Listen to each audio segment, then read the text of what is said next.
তোমরা প্রথমে এই ভিডিওটা দেখো, এই ভিডিওটার লাস্টে একটা টুইস্ট আছে। क्या होगा सर? एमडी अनवर। मोहम्मद अनवर जी आप जब भारत को माँ मानते हैं, नहीं आप माँ को नहीं मानते, वंदे मातरम बोल सकते हैं आप? नहीं बोल सकते। ऐसा क्यों है कि आप वंदे मातरम नहीं बोल सकते सर? नहीं से बोल सकते।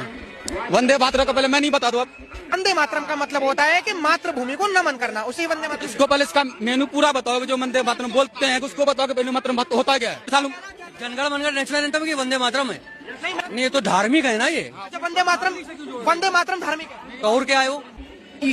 তাহলে এনার কথা অনুযায়ী ইনি বলছে যে বন্দে মাতরম ধার্মিক জিনিস নাকি, তাই জন্য বলা যাবে না। মানে নিজের দেশকে মা রূপে বলে না, এটা ধার্মিকের মধ্যে পড়ছে। উনি মুসলিম ধর্মের, তাই জন্য উনি বলতে পারবে না। এবার এরপরে আরেকজন ব্যক্তি সে কি বলবে সেটা তোমরা দেখো।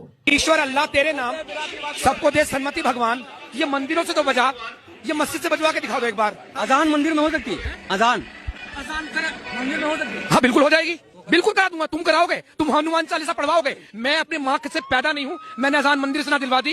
तुम क्या अपनी माँ से पैदा नहीं हो और हनुमान चालीसा पढ़वा दो? हनुमान चालीसा पढ़वा दोगे? तुम पढ़वा दोगे हनुमान चालीसा? बताओ, मैंने कहा अपनी माँ से पैदा नहीं हूँ, अगर मैं पढ़वा ना अजान दिलवा। आपका नाम क्या सर?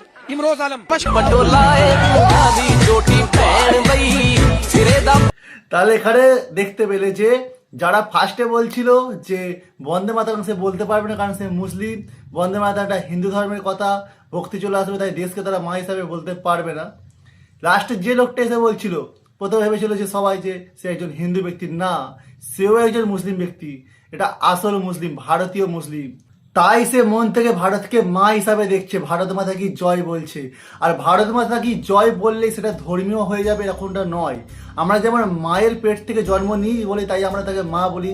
যার গর্ভে আমরা মানে জন্মাই সেটা আমাদের যেমন মা হয়। তো আমরা যে দেশে জন্মেছি সেই দেশটাও তো আমাদের মায়েরই সমান। সেই হিসাবে আমরা ভারতকে বা দেশকে, নিজের দেশকে মাতৃভূমি বলি, মায়ের মতন জায়গা দিয়েছি। তাই আমরা বলি ভারত মাতা কি জয়। এটাতে কোনো জাত চলে যায় না, কারো ধর্ম চলে যায় না। যে মন থেকে নিজের দেশকে ভালোবাসবে সে ভারত মাতা কি জয় বলতে একটু ভাববে না, আর এর জন্য কারো ধর্মও চলে যায় না। শেষে আমিও বলছি বন্দে মাতরম, ভারত মাতা কি জয়।